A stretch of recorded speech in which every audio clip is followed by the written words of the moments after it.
What's up, y'all? Welcome back to Tales from the Crib. It's your boy, Dr.Sav, a.k.a. your homeboy horror, your horror homeboy. Where we discuss true crime tales and things consisting of mayhem, mystery, madness, baby. There it is. Haha. I bet y'all thought we had forgot about y'all. This is the dawning of the age of Aquarius. No, sir. Did you know that out of 651, well, hold on, let me rewind that. Because it is a total of 651 serial killers. However, out of 488 confirmed serial killers that have their zodiac confirmed, do you know Aquarius ranked number 4? Having a total of 42 confirmed serial killers. Now, ain't this who's surprised though? I know a couple of my names, a couple of them. They got a lot of good traits about them. However, they got tempers like no other. They can be rebellious. At times they can be absent-minded. They can be impatient. They can be pessimistic. Is anybody shocked by this list? No. Here's the top 5 serial killers that just so happen to be Aquarius. First up at number 5, Mohammed Boujee. Born and is conflicting. He is Aquarius. All reports say February 7th. That's 1975. Some list the years 1972. His killing spree started in 2004. He started killing young boys from the ages of 8 to 18, and later on to discover it to adults. Now his crimes included vampirism, necrophilia, strangulation, rape, and of course, murder. Now he was known to target boys from low-income areas as well. His reason or his motive for killing was that he came from an abusive family. He did not receive a lot of love and affection. He was also fortunately sexually assaulted as a child.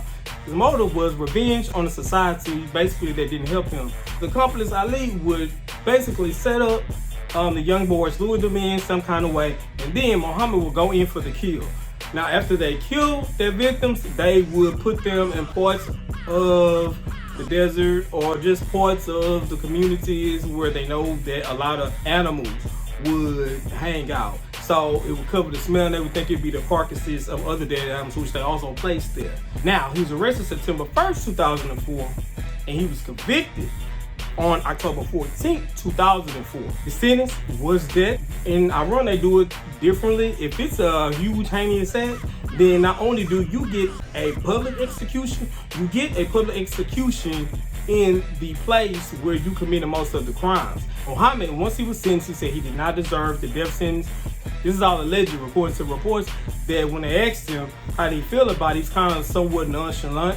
On the day of his execution, he was tied to a post for a public lashing. He received a total of 100 lashings. And while he was strapped to the post, it was a public flogging.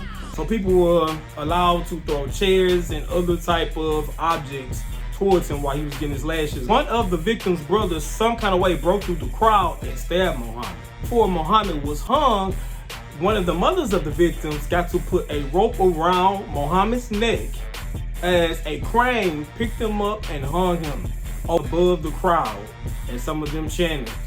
After 20 minutes of hanging in the air, he died March 16, 2005. Number 4. I'm gonna try to get this right this time, y'all. Bear with me. Fast and pray. Thiago Enrique Gomez de Reucha. I ain't said it again, but y'all ain't about to be wearing me out talking about my Spanish. Yeah. And this damn 1988, that mean he was a millennial. He out here like making us look bad. Damn. Wait a minute, February 4th. February 4th.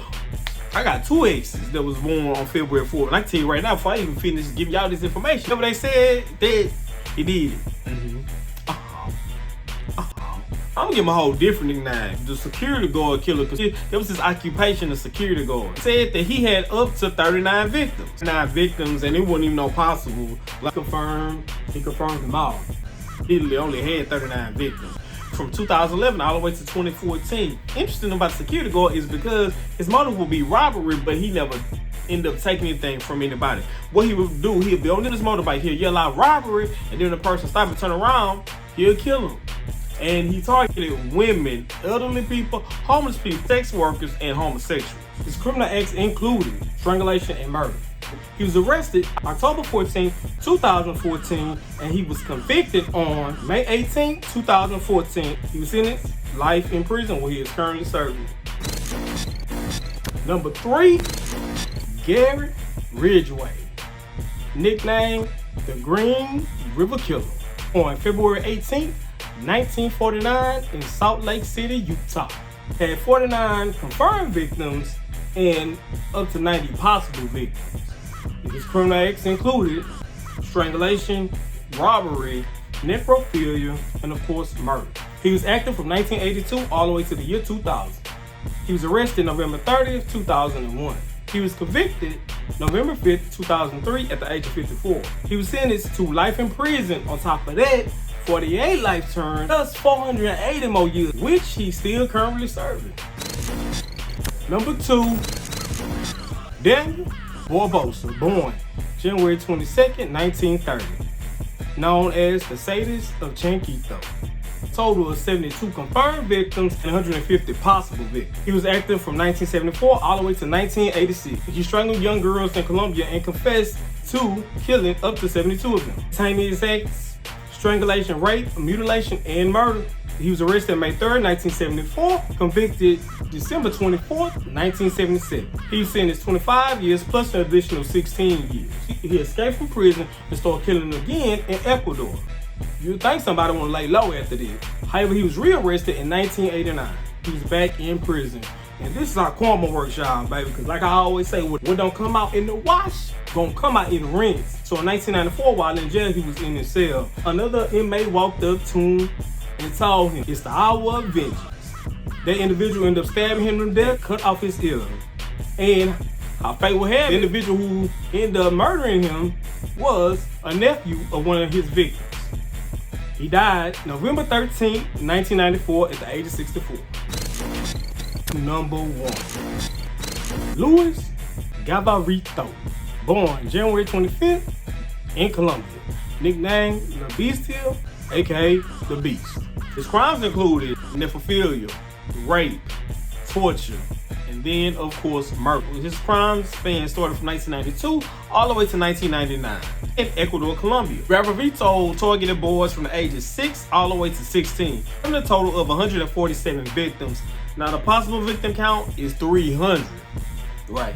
He was arrested April 22nd, 1999, and he was convicted May 27, 2000. He was sentenced to 1,853 years, in 9 days, which was later reduced to 22 at a Colombian prison. Anybody shocked by this list? No. Yes, Aquarius, these are your people. This is your tribe, and as always, baby, I didn't make this pizza. I just delivered it to you, alright? Is everybody alright? Is everybody okay? Alright. I don't want y'all to like these tales, but if you got your knowledge up, go ahead and hit that thumbs up. So if true crime is your thing, go ahead and hit that subscribe button, baby. Well, we unpack some things. And I always remember, stay ready, so you ain't got to get ready. Alright?